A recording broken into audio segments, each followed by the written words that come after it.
తిరుపతిలో వైసీపీకి షాక్ తగిలింది. పార్టీలో తమకు సముచిత స్థానం లేదంటూ తిరుపతి కార్పొరేషన్ 48-49 వార్డు కార్పొరేటర్లు అనిత సందెలో వైసీపీకి రాజీనామా చేశారు.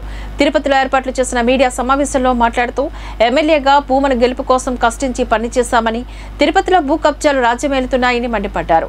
వార్డు పరిధిలో జరిగే కార్యక్రమాలకు సమాచారం ఇవ్వలేనప్పుడు పార్టీలో ఉండి ఏం లాభమని అన్నారు. నిన్న మా ఫాదర్ ఏదైతే ఉత్తరాంధ్ర ఈ జిల్లాలన్నీ తిరిగి ఆయనకు తెలిసింది ఆయన బయట రావాలనుకున్నాడు. బీసీలుగా ఎస్సీలుగా వీళ్ళకి అన్యాయం జరుగుతుంది అన్న ఉద్దేశంలో బయట వచ్చాడు. ఆ మూమెంట్ నుంచి బయట వచ్చారే కానీ ఏదో మమ్మల్ని కార్పొరేటర్లుగా ఇక్కడ నుంచి తీసుకురావాలన్న ఉద్దేశంలో మా నాన్న రాలేదు. వచ్చే పని అయితే నిన్ననే మేము ముగ్గురం వచ్చేవాళ్ళం.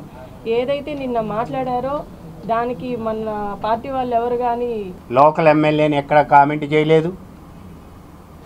8 జిల్లాల్లో రాయలసీమ జిల్లాల్లో బీసీలకు సంబంధించి అందులో సరైనటువంటి న్యాయం జరగలేదు. యాదవులకు సంబంధించి రాయలసీమ 8 జిల్లాల్లో ఒక్క యాదవుడికి కూడా ఇవ్వలేదు.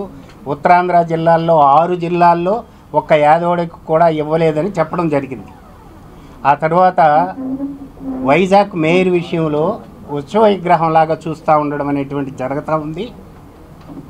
వాళ్ళ యొక్క పనులను వాళ్ళని చేయించుకోనికుండా పెత్తందారి పోకడలతో వాళ్ళ ఫోటో కాలకు కూడా ఉపయోగించలేదని చెప్పని వైజాగ్ విషయం ఒకటి చెప్పాను.